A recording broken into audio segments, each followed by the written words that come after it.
The midday matinee matchup ends in a dub for the Denver Nuggets, who get the win over the Portland Trailblazers, 128-112, the final. Welcome to Nuggets Postgame Live, presented by your Front Range Toyota dealers. Katie Wingy, Chris Dempsey. The Nuggets get another win here at home. That is 4 straight home wins here at Ball Arena for the Denver Nuggets.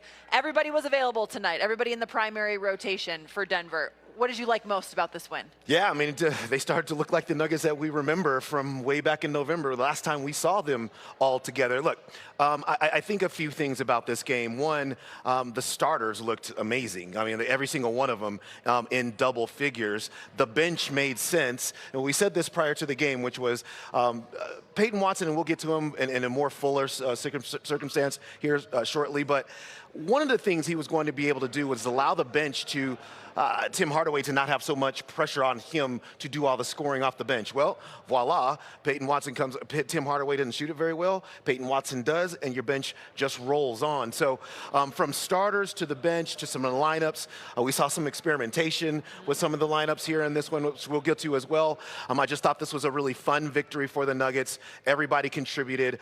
You're starting to look at a team that is resembling a whole heck of a lot what it started the season off being. Let's talk about what the starters did tonight. You mentioned all of them in double figures. We are seeing this group round into formation to what we saw at the beginning of the season. And there is debatably no better starting lineup in the NBA than this starting five right here.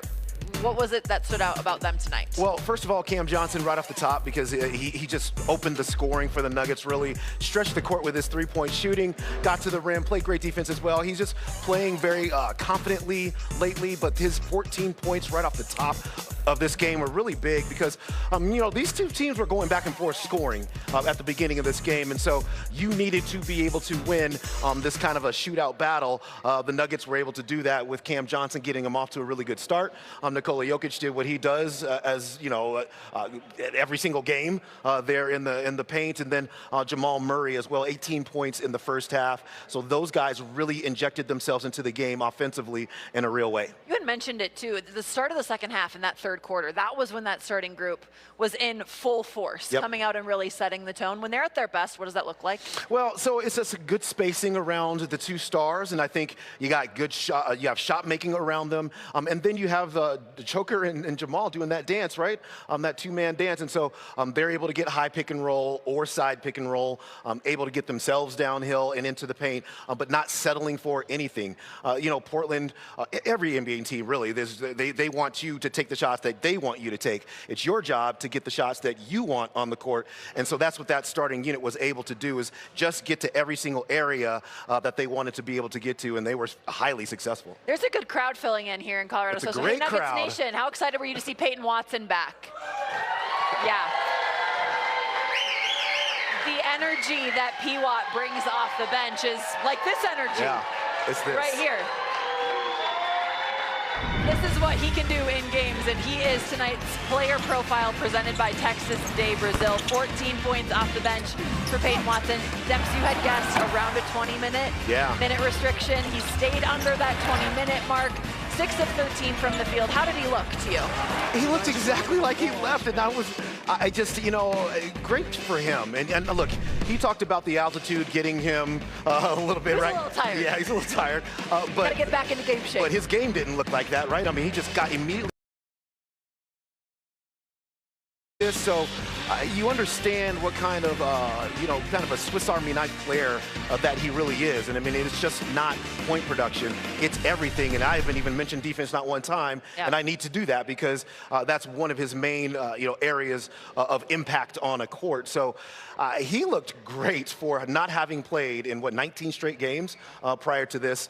And now, obviously, as he continues to get his conditioning together, it'll just get better. And I think, too, he looked like he was questioning some shots, trying to find where his role would be within the flow of the offense.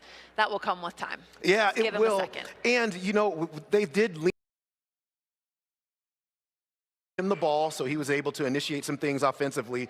Also got him off the ball to get him back on the ball so that he can get downhill, right hand, left hand, all those things. So, David Adelman, like that was very intentional what they did with Peyton Watson here today, and you can see what he's going to mean to this team ultimately. All right, we're going to take our first time out here on Nuggets Post Game Live. Great to see P-Watt, the Magic 8 Ball, getting it done for the Denver Nuggets. 128-112, the final. Here from Ball Arena, we'll hear from head coach. Unbelievable, 22 points, 14 rebounds, 14 assists. And he was going at it from everywhere, Katie. I mean, this was just a three-level scoring extravaganza from Nikola Jokic, and obviously Portland cannot stop him. That is very clear this over the course of this entire season. So, for him, it was really just about kind of picking his spots. He's able to step out, hit a couple three-point shots. He was 8 for 10 from two-point range, and you see right here where he stands on the triple-double chart. So I think it was 84 before the fourth quarter. Okay. That's why I said that. Yeah. He clearly has 192. He's got 192. Yeah, I'm not going to diminish. I'm not getting that wrong. 192 total career triple doubles, chasing Russell Westbrook. Are you surprised anymore by anything that he does? No, I'm more surprised. It's funny because he's so great. Like, he does things out there that you should be surprised. Like, every single time you see it, you should be surprised. He's done it so many times that you're no longer surprised. But you should always, you have to know that it's not normal. What he does every single night in terms of triple doubles, in terms of consistency with the point scoring, with the shot making, everything he does out there, he does every single night, and it is not normal. He is just truly great. He's a legend, and we're watching it in real time. Yeah, he got Cam Johnson and Jamal Murray both going early in this game too, 7 assists in the first quarter. But right now, let's go downstairs, get to our Advent Health coaches' comments. David Adelman talks to the media. Coach, obviously defense took a little bit to get into this game, but you guys ultimately found a way to kind of add some of it into the second half. What do you think transitioned into that, and what do you like about the group in the second half? Yeah, much better activity, gotten the ball and pick and roll actions. I thought we sat down and cut off a lot of the drive and kick they got in the first half. And then we defensive rebounded better, which allowed us to run. 27 fast break points really is off the rebounding. They only had 14 points off their turnovers is not many. So that's just 50-50 balls. Like I said, team rebounding, which leads to offense. The first half, I thought we were going through the motions. We were guarding their plays like it was a walkthrough, not a game. So it wasn't good enough. But I did like the response. And I thought the second unit to start the fourth quarter was awesome. They got into people. They caused some havoc, and that's what they have to do. And I think it's important to remember, when you play that way, Robert Williams sometimes is going to look really good against a small ball lineup. But you have to stick with it and see if it's effective, and it was in the second half. And I thought that kind of flipped the game. The third quarter was better. The fourth quarter was really good defensively. What are you hoping to see from that small ball lineup that you said to start the fourth and the second quarter? What are you hoping they accomplish when they're out there, and what's the style that would mean success for them? Yeah, I think it's got to be forcing turnovers. We did that to start the fourth and got some easy baskets that way. And then I think the second part of that is, when we play offensively, we did it a few times, we have to get better at finding the roller. One team switch 1 through 5 against that group, because they will. And Jamal will get blitz and all those things. So there's been enough positives in the last couple of games where I've seen guys play make. We got Pate on the roll. He missed the shot, but it was a good play. Spence the other night made an unbelievable pass to Tim in the corner. And so offensively, I think it's going to be, certain nights it'll look tough out there. But defensively, I think it can really shut people down. And if we're we've always talked about this. If we're a plus with that group, which we were in the second half, I think we were -1 in the first half, we know it's coming back in. And that starting five, offensively and defensively, honestly, the efficiency has been very impressive this season. So just trying to find a group that can do that. And with that being said, I said it in the locker room to these guys, Valanciunas didn't play tonight. He's got to stay ready. Julian Strother not in the rotation tonight. Jules started for us, won us games. Jalen Pickett, Zeke Naji, all these guys have had impacts this season. So that's going to be the challenge for this team, is being unselfish. And if it's not your night, staying locked in, being ready. But right now, that lineup, that second unit, it's been very effective. David, how did Peyton look to you in his first game back? Tired.